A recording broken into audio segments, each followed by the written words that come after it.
All right, what's going on, Ghosts and Ghosts? It's Montavious back with the Empty Crypt, and today we are joined by PJ Starks. Man, welcome aboard. Glad to have you. Hey, thank you so much for having me. I'm glad to be here. Yes, sir. Yes, sir. So, for the people who have been under a rock and not keeping up with Mr. Starks, can you just give us a little insight of who you are and what you do? Well, I appreciate those kind words. I'm pretty much nobody, so I would expect nobody who watches your show knows who I am. But so I'm a independent film producer. I live in Owensboro, Kentucky. I've been doing it seriously since 2008. I do professional video work for a living. I used to be at a TV station. Now I do it for a law firm. I make video settlement presentations, do some social media marketing, things like that. I produce their podcast, which is kind of weird to say I'm a podcast producer now. So it's like I get to add that to my CV, which is kind of cool. But yeah, but then on my side hustle with Eric Huskisson, he's my I call him my hetero life mate, and my very much like Kevin Smith, and we so we started Blood Moon Pictures together, and that was after Volumes of Blood. So that was the movie that I made, wrote, produced, and then put out there that kind of helped put my name on the map, as it were. And been doing it ever since. And then 2015, Eric and I started Blood Moon Pictures together, and since then we've made Volumes of Blood horror stories, 13 Slays Till Christmas, and now we're working on New Fear's Eve, which is in post-production. Nice, man. So let's start from the beginning. So what made you want to get into the whole independent film industry? I mean, from a young age I wanted to be a storyteller. It started with writing. Eventually it went into filmmaking. I never really wanted, I did acting and stuff in high school, but I don't like memorizing lines. My recall is not great. It's getting worse as I get older. And I don't really consider myself a very good actor. I mean, people have given me kudos and things for the little small roles and stuff that I've played, but I never really feel like that's my forte. So I like I said, I try to stay away from that if I can, but I love telling stories. I love creating things and seeing them become very tangible. And I like making people laugh and I don't know if I've ever made anybody cry, but at least not on purpose. But yeah, so really that's where it stemmed from. So in high school, started doing small videos with friends, eventually got involved with, video production. And then from there, that's what helped. I had a small stint in Florida. I worked at Universal Studios. I was in VIP tours, but while I was there, I got to work in the production house where it had all the producers and assistants and things of that nature. So I had given them a movie I made. It was awful. I'm embarrassed to think that's the movie I gave them. It was called Third Shift. Anyway, but it was a comedy. It wasn't a horror. I started out doing comedy, and they gave me a lot of really good feedback. So when I got back to Owensboro, after 4 hurricanes ultimately destroyed the house we were living in, moved back in 2004. And then I decided, well, I tried to move off. I was going to go to film school and all this other stuff. Didn't really pan out. And I was tucked my tail, came back home, but I started fresh and decided, you know what, I'm just going to see what happens. I'd started, I had a family at that point and everything. So I was like, well, I'm just going to try to make movies here, see what happens. Try my hand at it and without moving to LA or New York or anything, and then see what coalesces. And yeah, the rest is history, I guess. Yes, sir. Now, New Fear's Eve. Now, where did the concept come from? Because I knew it's kind of like a new take on from watching the trailer, which I'll link the trailer in this as well. Watching the trailer, it kind of has a new feel to it. So kind of walk us through, where did that come from? Where did the mindset for New Fear's Eve come from? Thank you for saying that. I don't know if we're doing anything fresh, but it's nice to hear that maybe we are. So the concept just, I come up with movie ideas all the time. I'm constantly, I guess it's my adult ADHD. I am diagnosed ADHD as a young, it was 8 when I got diagnosed. And then pretty much stayed unmedicated. So I think that's part of the issue. But my brain doesn't stop, and like I said, and it's weird because it's if I'm in the shower or if I'm driving, that tends to be like where the ideas pop up in my head. But um, a lot of times it'll start from a concept and then I'll come up with the title. Um, but usually I'm coming up with a title and then saying like, well, what's the concept around that? So we were in the process of making 13 Slaves Till Christmas, and I was driving to work one day and I thought New Fear's Eve. That sounds like kind of a cool title. Well, what's the story to that? And then from that, I just started putting the pieces together. The entirety of the story didn't fully coalesce until much later. And that was after we did 13 Slaves, because after we finished 13 Slaves, I lost my grandmother, who I was super close to. She's the one who, she was an OG horror fan, but she looked like a Norman Rockwell version of what you would consider a grandmother to be, apron and all. But she loved horror, and she instilled that same love in me, because she had like all the Stephen King books, constantly watched the Sci-Fi Channel and Chiller and all that. So and we would go, that was like they just released I'm going off on a tangent, but like the Saw trailer just came out. Yes. So from the first Saw all the way up through Jigsaw, we called her Gigi. Me and Gigi went to the theater and saw every Saw in the theater except Spiral, because by the time Spiral came out, she had already passed away. So that was, and then so when the new Saw trailer came out, I don't know if you've seen it or not, but it looks so good, and it looks so much like the original franchise. So I got real emotional watching it, because it's one that she would love. So anyway, like I said, I'm going off on a tangent, but she's the reason that I love horror so much. And so I've totally lost my train of thought. What was your question? Where did New Year's Eve come from?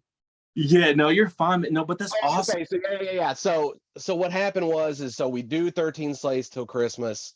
Up to this point, it's like the one that's gotten the most amount of attention, great reviews. It's the one that's done the best for us. So, Eric's like, man, we got to do another holiday based, whether it's 13 Slaves Till Christmas 2 or something else.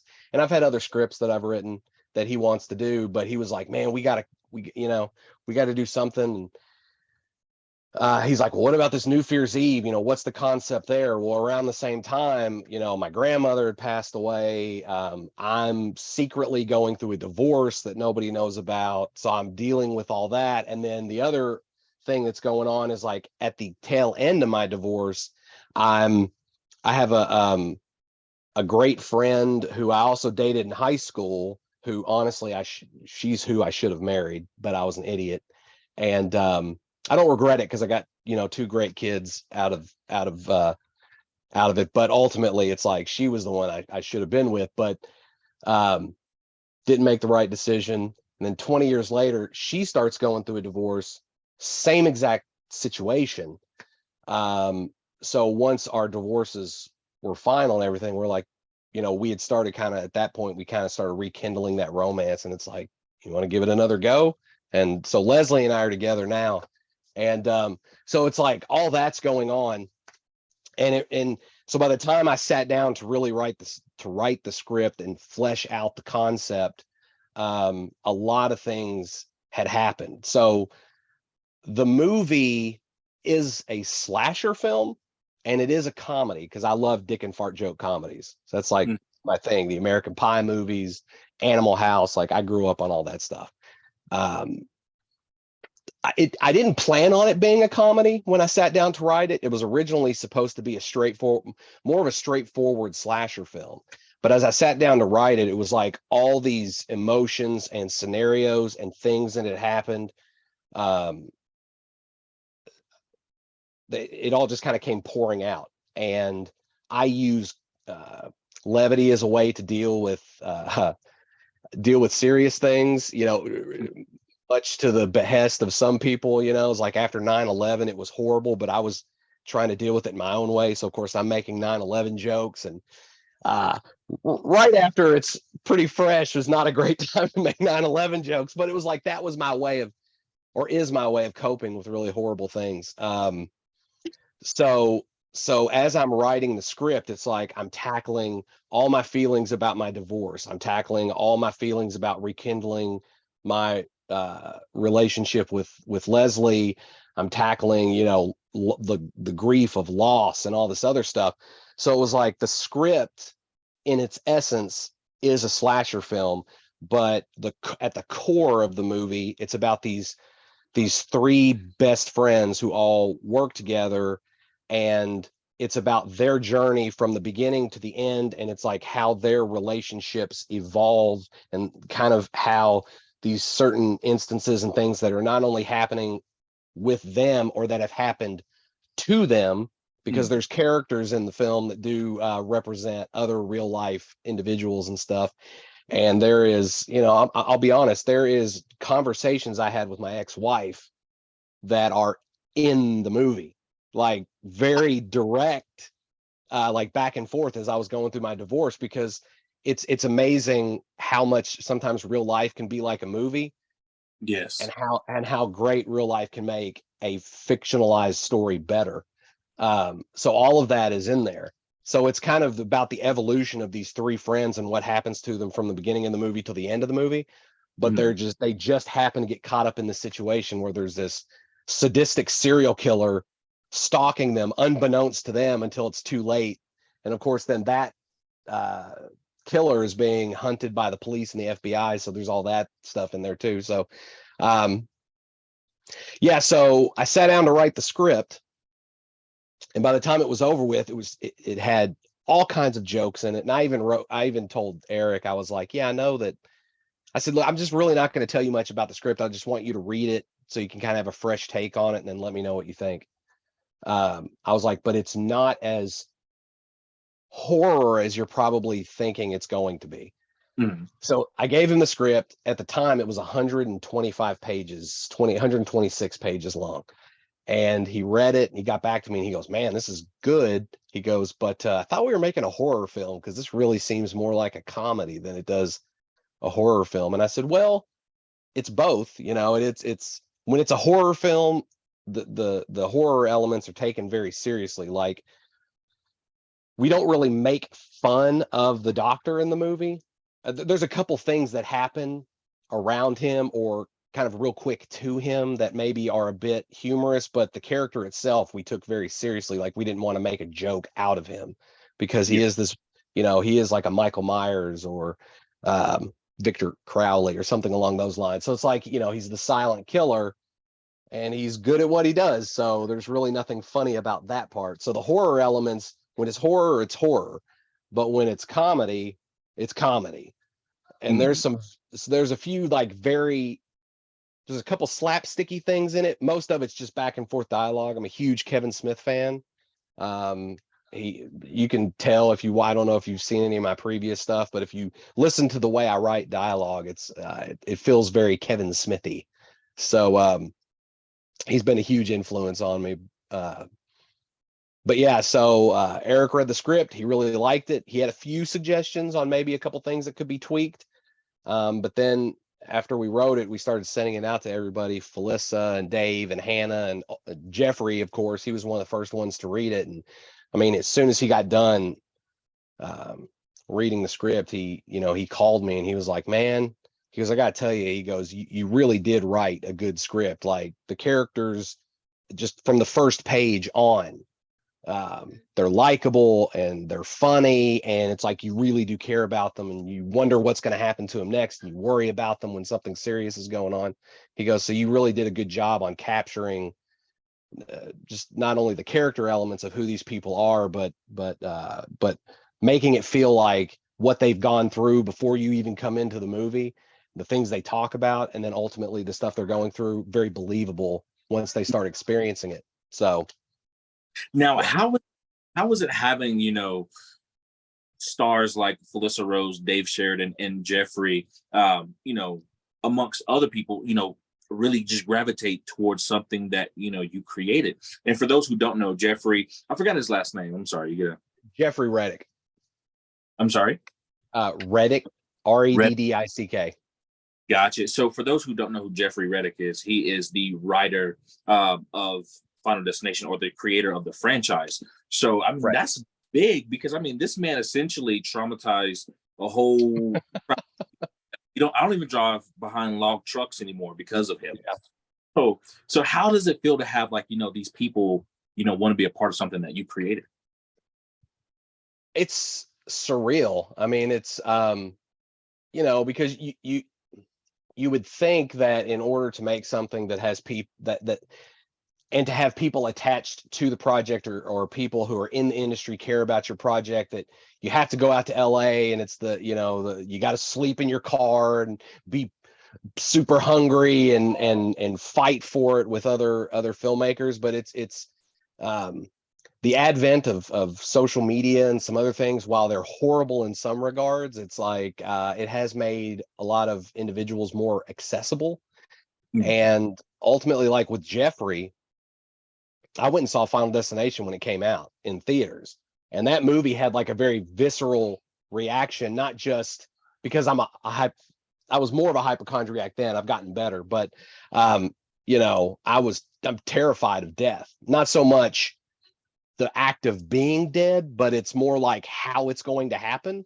So as you can imagine, seeing a movie like Final Destination is going to really uh, make that anxiety about 10 times worse. And but the mousetrap way of how things were set up, and then the ways people were dispatched, like how gruesome it was, that had like a really big impact moving forward on me, because I was like, man, when I do a slasher film, and there's other films that are super violent in the way, and creative in the way they kill people, but it was like, really, for me, it was Final Destination because of how realistic looking the deaths were. So I thought, man, like, if I'm going to do a slasher film or horror film, and I love slasher movies. Like, there's some of my favorite, The Prowler, Madman, My Bloody Valentine's. Like, those are the movies that are my favorites. And so yeah, so like, um, if you had told me 20 years ago, after I left seeing Final Destination, that the very same individual, not only uh, would he appreciate or be someone that I'm working with, but like he would be a friend of mine. And I know you hear that all the time. You're like, yeah, sure, I bet you are friends. But that's the cool thing. It's like Jeffrey will just call me out of the blue, just to be like, hey man, what's going on? And I'll do the same. And we'll talk about the process of writing. It's like it doesn't even have to be about working on a project. Like, we'll talk Mhm. about just our day-to-day activities and stuff like that. He'll ask me how the kids are doing, and he jokes around with me all the time about how I need to start up a 1-800 like sex phone line because of my voice. uh which I have been told that before. I'm not visually, you don't want to have sex with me, but apparently my voice says differently. But I get it for sure. well, I appreciate that. The 199 a minute, though. We'll talk about that whenever we're off the interview. Sounds But good. yeah, Sounds. so no, it's just really weird. I mean, we had to make 3 movies before we got to a point where we were like, we need to do something we need to do something different. And that was get more names involved with Volumes of Blood Horror Stories. We had Moses Mosley. We worked with him, and he was an incredible guy. He was super generous. He's one of the nicest guys I've ever met. Um, and he was great to work with too. And then on his second day, like, he just came and hung out on set, even though he didn't have to be there. Everybody loved Moses. We actually did. That's something else we did when I wrote the script. 2 of the leads are I kind of honored Moses and another friend of ours named Brian Storm, who sadly passed away after we did Volumes of Blood Horror Stories. And so both the 2 male leads are named after Moses and Brian, which are friends of ours. So yeah. Anyway, sorry for getting all sad and No, no, man. You're sorry for bumming you out. But no, you're good, man. But yeah, just having or seeing people associated with the project, man, it yeah. has been like very good to see. So but with that, so how did you go out and cast your people? Like, were you looking for certain individuals, or you just already knew like, oh, I got to get like Felissa Rose, I got to get her in for this role because she'll fit it perfectly? Or did you have Right.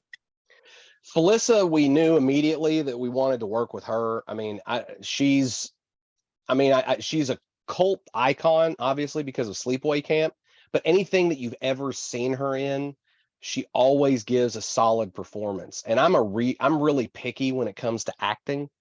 And a lot of horror icons are really great character actors in their own right. They're just, a lot of times they're not given the opportunity. They're not given the opportunity. I had my bounce board fell. They're not really given an opportunity to spread their wings. But Felissa, it has. She's, I mean, even in, I won't trash anybody's movies, but even in some of the lesser projects that maybe she signed on to, she always brings her best, and she's great at what she does. So we knew that going into this, it was like, Felissa is definitely somebody we want to reach out to and see if she would be interested. Really? that Sorry, was like, the most awesomest and creepiest thing I've ever seen while yeah, interviewing. my cat just decides he's gonna come up here and like put his paw on my chest. That was weird. Anyway, um, but no, so we reached out to her. She read the script. She got back with us and she said, I love the part you want me to play. I'm definitely on board. I really like the script. She said, is there anybody else you have in mind? She goes, I noticed that there's some other parts in here that could potentially be played by a name actor. Is there anybody that you have in mind that maybe I would know? And I'm glad she asked, because I had Dave in mind, because I knew that Dave was a friend of hers. And then I knew that she knew Hannah. So Hannah was another one. And Hannah's another actress that, while she's newer, she's a great character actor. And even if she's not playing like somebody who's weird or a monster or something, like, she's just a really solid actress. So I knew, I was like, Hannah's definitely somebody I want to work with. Eric as well. So we both were like, yeah, Dave Sheridan, because I also love Scary Movie. Scary Movie is one of my favorite spoofs. I don't think And oh, there you go. yes. So yeah, so she was like, all right, cool, yeah, I'll get the script to them and then we'll see what they say. And so she sent the script to Dave and Hannah. They both read the script. We got on the phone with them. They both really liked it. They liked the roles they were being offered, so they said absolutely. And then, as I've said already, the rest is history. Now with Jeffrey, Jeffrey Jeffrey was already attached to the project, but he was kind of hiding in the wings. He had some other things going on. He was nominated for an Emmy for that animated Netflix series he was working on and everything. So he had all that going on. So we didn't really want to drag him through everything that was happening in the press and all that with our Indiegogo campaign that was happening at the time. So he kind of sat in the wings until it was time for us to really announce him. But he had already signed on to the project, and he at first he was just a producer. There really wasn't a role necessarily in the movie. And so I actually wrote a role for him, and then him and Felissa switched the roles, which was kind of weird, but it worked out perfectly, because they both ended up, I'm glad the switch happened, because the roles they ended up performing in the movie were perfect, and the performances that they gave were great. Because that was one of the things Jeffrey told me. He's like, man, I'm really wanting to do more acting, and I would love to have a role in this project. And he said, plus I'm wanting something that's more comedic. I'm wanting to do, he's like, every time I get asked to do something, it's always like a serious role. And he goes, I want to do this something that's funny. So I wrote a role for him. He liked it, but then ultimately him and Felissa changed. So then the other role, I punched it up a little bit as far as making it a little bit more comedic. And they both came on set and they nailed it. They did an awesome job. But yeah, so it was really weird and the funny thing is we had that first weekend, we had Dave, Felissa, and Jeffrey all come, and we shot 23 scenes in 2 days. Wow. And we did 9 kills on top of it in 2 days. on a Saturday and a Sunday. So it was a lot, and it was probably the most stressful, hectic weekend I've ever had. It was fun, but at the same time, it was the weekend that we had all the extras from Indiegogo come into town, and Mhm. a lot of them were in a scene with Dave and Felissa, and yeah, so it was kind of a logistical nightmare, but it turned out okay, and all the footage looks great and the performances are good. So it was the single most stressful thing I've ever done, but I mean it's good to do those things because it makes you better at what you do, Oh yeah. by putting yourself through those trials and tribulations. It's like you need that adversity in life to be able to build on, because if you just sit around and don't have adversity, then you know then you end up getting stuck behind a computer bitching at people on social media all the time about how they need to live their life instead of actually getting out and living life yourself. No, that's true. That actually led me to my next question. I was gonna ask you, what was one of the most, difficult days on set, and what was the most like memorable that you're like, you know what, this will forever be cemented in my brain for the rest of my life. Well, we had a lot of, so we filmed for what turned out to be 13 weekends, because we did end up having a couple setbacks, but like I would say, obviously that first weekend, it was the most stressful, but also it was the first time we've ever filmed with a bunch of celebrities.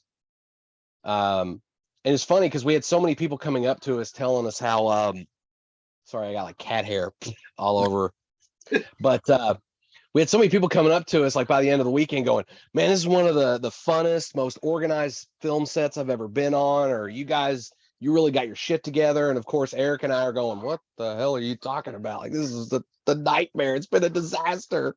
But looking back on it, it really wasn't. That weekend was super memorable.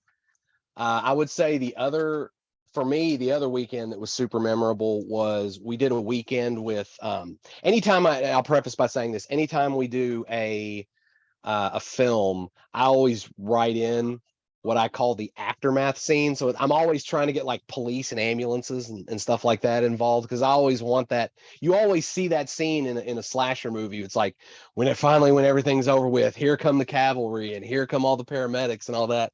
But the cool thing is in this movie, I did two scenes like that. But we have one scene in the film where two police officers discover like a house of horrors, right? So there's all these in this, it's kind of a group kill scene where all these people end up getting killed. Um, and you kind of see it in the trailer when Cody, the character, says, I hate to say it, but we got a serial killer on our hands. Like those shots, we ended up having, we had the Owensboro Police Department there. They brought cruisers and real police officers. Of course, we had actors dressed up like police. We had all these actors and extras in paramedics uniforms. We had extras in FBI uniforms. So we had Ohio County, which is, we're in Davis County. They sent an ambulance. There's another area around here called Sargo. They sent a fire truck. So it was like we had police, a fire truck, an ambulance.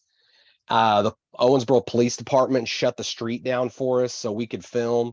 So we're right behind this huge theater venue called the River Park Center. And on the other side is like the Big Blue Bridge, which is all lit up, that comes into Owensboro.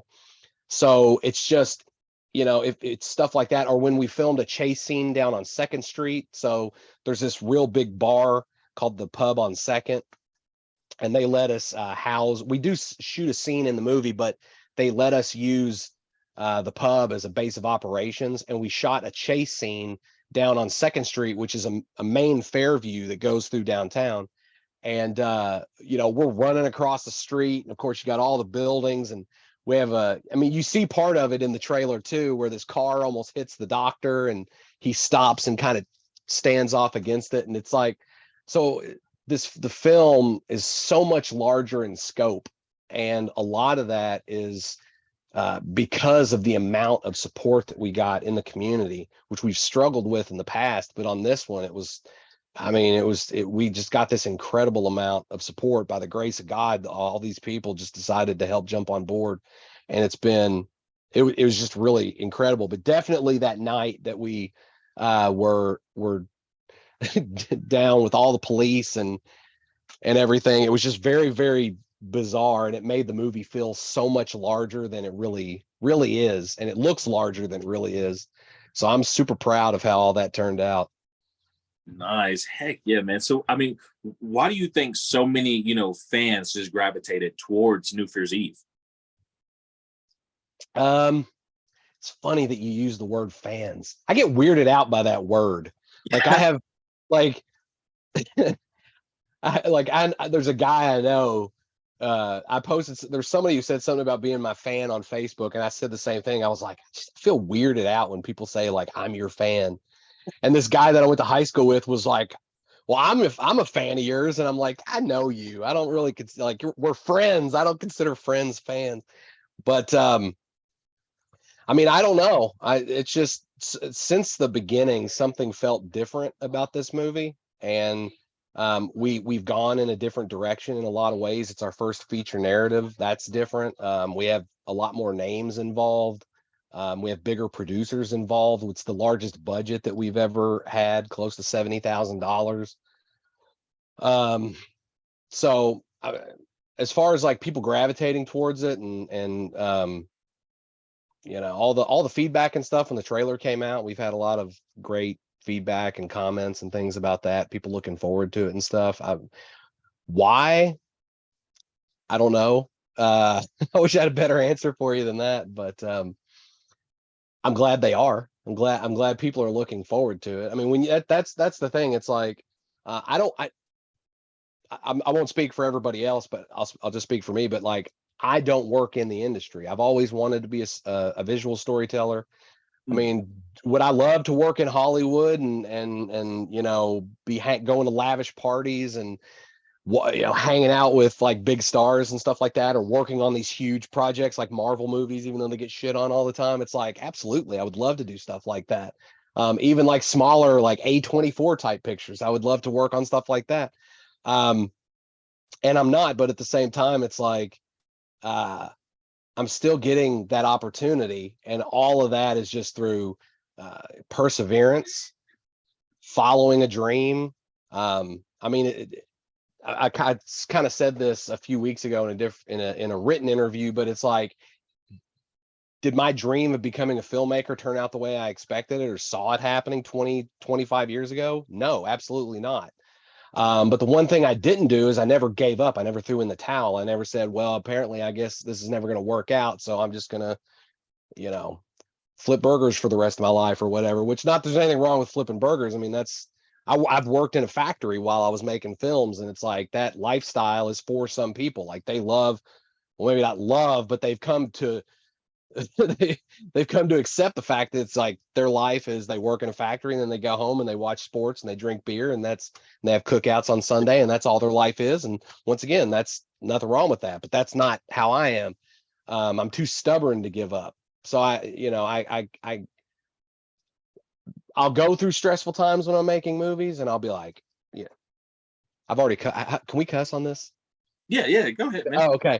But it's like I'll be, so I'll make a movie or we'll be in the middle of a movie and I'll be like, I'm never making another fucking movie ever again. This is the last one I'm gonna make. I'm done. I'm tired of it.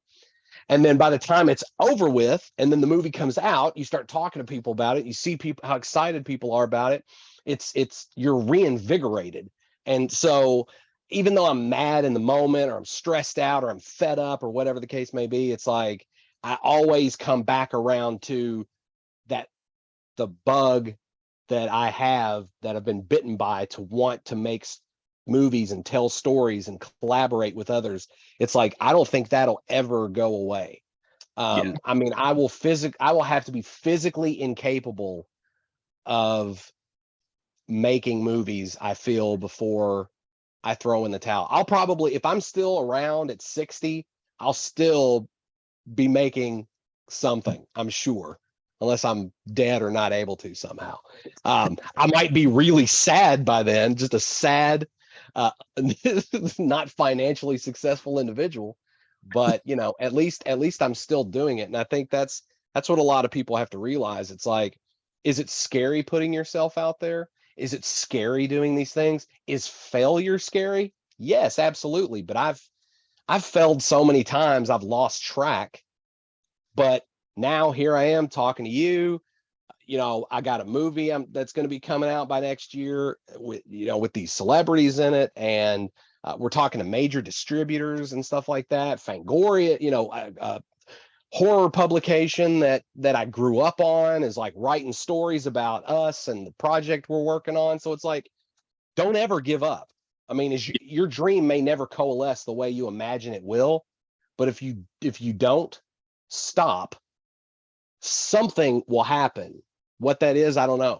I mean, maybe for some people it never does happen, but for somehow, some way, for me, it has, and I'm extremely fortunate and extremely grateful. And a lot of that comes from the people that I work with, Eric and Alex and Steven and Landon and Ryan and Josh and all these people that, you know, and then of course our leads like Turner and Lily and Matthew. It's like everybody did so amazing on the movie.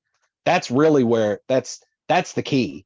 The key is networking with people who are just as passionate and dedicated as you, but then the bigger element is finding people who are more talented than you Mhm. and working with those people, because those are the people that you want to associate with. Those are the people that you want to work with.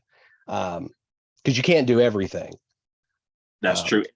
It's funny you mentioned that too, because like every time you say something, it leads right up to the next question. I was going to ask you, how important was it to have, you know, people around you that, you know, did share the same vision or the same passion to make a great movie? So I mean you clearly just said it there, like, you know, it's very important because, and you also got to kind of humble yourself a little bit and bring on people who may be a little bit better than you, but that's how ultimately how you get a finished product, you know, such as New Year's Eve. That's definitely going to take the world by storm, man. I've been noticing all the stuff you post. I mean, like you said, you know, Fangoria, I've been seeing like you've done interviews, there's people writing articles about you, man. So it's like it's kind of like a surreal moment right now for you.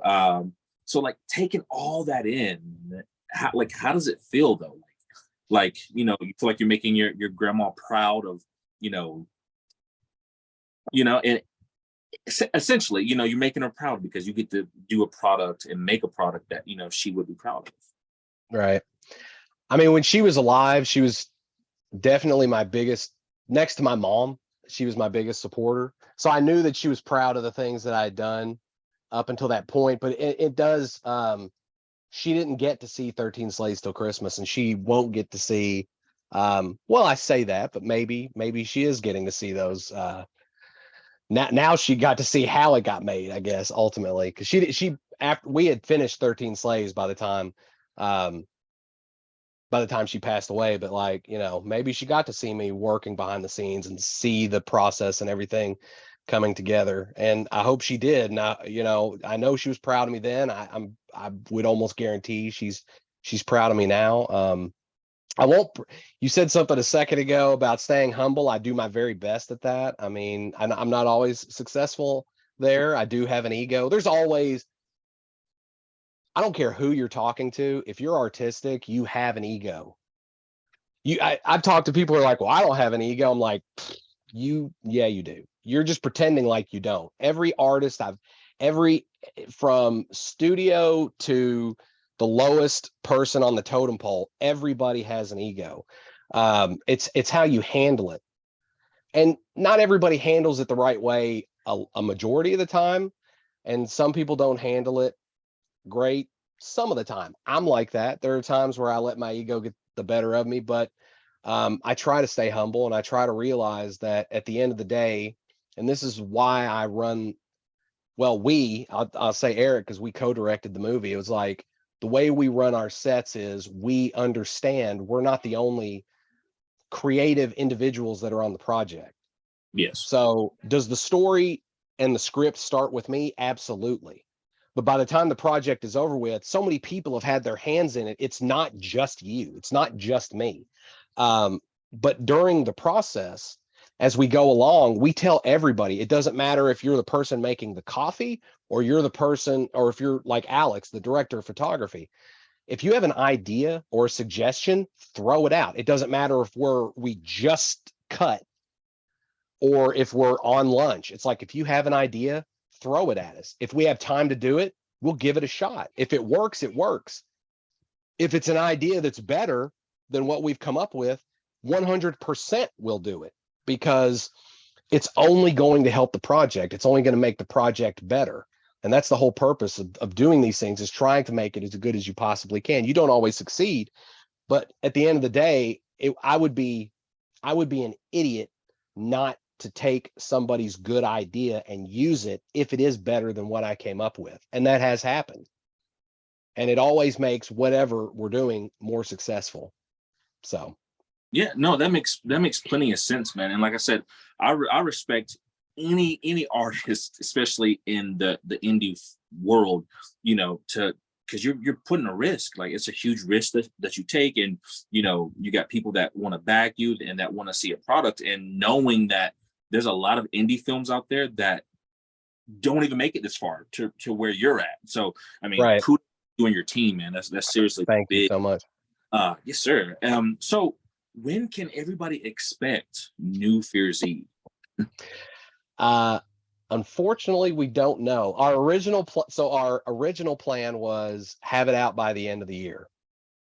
Well, what ended up happening is once Bloody Disgusting started talking about it, and once some of the other bigger, like Rue Morgue and all that, started talking about it, we started getting interest in multiple different distributors, which is something that also we've never really had happen before. And a couple of them are bigger distributors. So originally the idea was that, we were going to, end up trying to have it out by the end of the year. It's a New Year's Eve movie, have it come out in December. That's the perfect time. But then next thing we know, we're having conference calls with these big distributors, and they're throwing out all these mutual guarantees at us and these numbers that we're kind of looking at each other like, what? And so at that point, it was kind of all the plans that we had. That includes a festival run. It's like, we don't know if we're going to be able to do a festival run, because ultimately it's going to be dependent on when it comes out will be dependent on who gets the film, and then what we're able to do with it. That will be determined in some way by them as well. Of course, we're going to try to get it into some of the bigger festivals, but as far as like a release date, we don't know, because we don't want to say like, hey, here's when it's going to come out, because ultimately it's going to be whoever gets their hands on the film. They're the ones who are going to say, okay, well, this is when the movie will release, and then at that point we're just going to be along for the ride.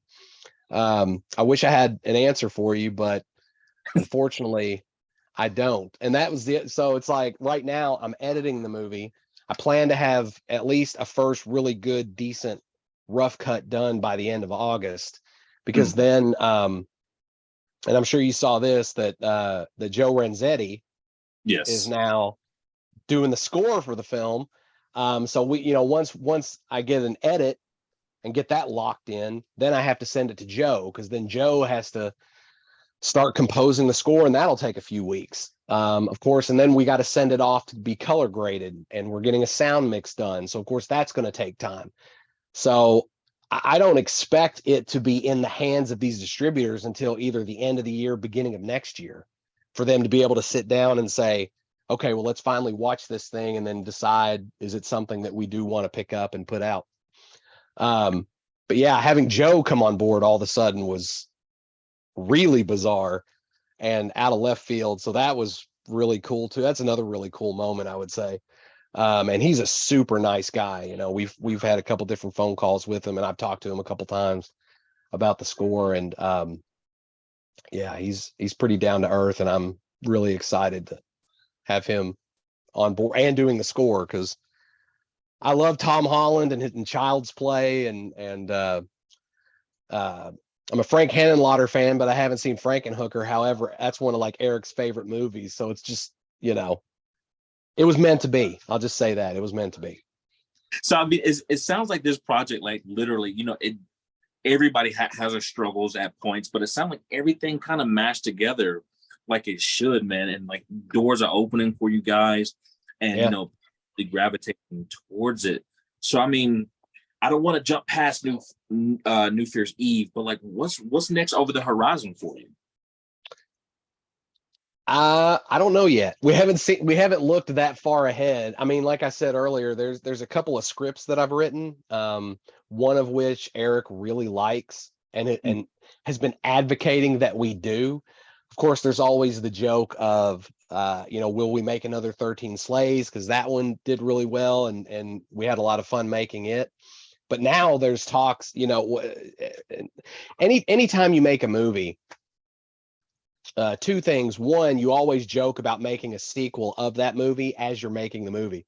You'll always be like, oh, so next we're making New Fear's Eve 2, which excuse me, which we have seriously talked about and I've already come up with the concept for. So I know where the story goes next. And then I had another thought, but it completely escaped me. But yeah. Oh, I know. Yeah. Okay. I know what I was going to say. So the other thing is like you always plan on what you're going to make next, but you never really know if that's what you're going to make. Because like we planned on making Devil's Night. Well, Devil's Night turned into 13 Slays Till Christmas. Well, while we're making 13 Slays Till Christmas, we talked about the To Die List, which is one of the scripts that I wrote. But we also talked about maybe doing 13 Slays 2, which that's title tentative. But then next thing you know, we're making New Fear's Eve instead. So you never really, I mean, unless you're dead set and you have the funding right out of the gate for knowing what you're going to do next, I don't really feel like you 100% know, at least not in the indie sector. You don't really know. You plan on what you want to make next, but those plans they don't always coalesce into what you're hoping to do next. And that's happened to us a couple different times, but we'll see where New Fear's Eve goes and if it does well and if it's something where it's, if every indie filmmaker is like before you're chasing Halloween, right? Every independent horror filmmaker wants to be the next John Carpenter. And what's funny is Damien, who made Terrifier 2, became that, right? So like now everybody's like, oh, I want to be the next Terrifier 2. So it's funny how that works. So that gets brought up. It's like if the same thing happens with us with Terrifier 2, or as did with Terrifier 2, maybe New Fear's Eve 2 will be the one that we do next. So we'll just have to see what happens. Again, I don't have a direct definitive answer for you. I wish I did, but it would be cool to be on set and see the doctor running around and slaying people again. Only now I've got to come up with kills that are going to top what we did in this one. And it's funny because we have probably somewhere around 40 to 45 kills, and they're all on screen, they're all practical, and they're all almost all each individually unique. We do a kill in the movie called the triple axe kill. So he has a double-sided axe that he kills 3 people with, kind of all in the same moment. And then there's what we call the triple throat slit kill, where he slices 3 people's throats in one swipe, right? So those kind of happen all together. So there's 6 right there. But all the other kills, it's like everybody in the movie, each individually gets their own death. So, and it runs the gamut from beheadings to scissor kills to having your head smashed into glass until your face breaks open, and just like all these different things. So it got to a point where by the end of the movie we had killed so many people that I was still trying to come up with some deaths. We have an opening kill sequence in the movie where there's this like slew of kills, and you kind of get a backstory about who the doctor is and what he's done in Owensboro over a period of like 20 years. And so in the first 10 minutes of the movie, there's probably about 7 or 8 kills.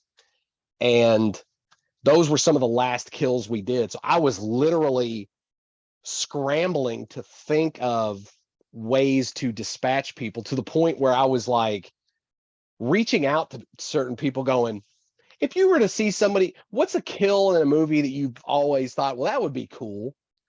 And then being like, I like that. If we were able to do that in New Year's Eve, would you be okay with that? You know, that sort of a thing. I have kills that I've written in some of my other scripts, but I hate pulling kills out from other stories and things to use for. I actually did that in 13 Slaves, where I pulled a couple kills from another movie to do them in this, because I was like, oh, it'd be really cool to be, and it works. But I refrained from doing that in New Year's Eve, and thankfully we got a whole bunch of deaths, guttings and eye gougings, and 40, 50 kills, man. That's a lot of deaths, man. That is awesome. yeah. Yeah. So, so just in closing, man. So where can everybody, go to kind of keep up with PJ and New Year's Eve? I know you do have social media accounts for New Year's Eve, but you just want to plug those in a little bit on the channel. Yeah. So Eric and I, we have our own website for Blood Moon Pictures. It's bloodmoonpictures.com. Pretty simple. So you can find out everything you've ever wanted to know about us and the company and the projects we've done. And there's links to like merchandise and stuff like that, but our bios and all that are on the trailers and things, interviews we've done. You can do that. Of course, Blood Moon Pictures on social media.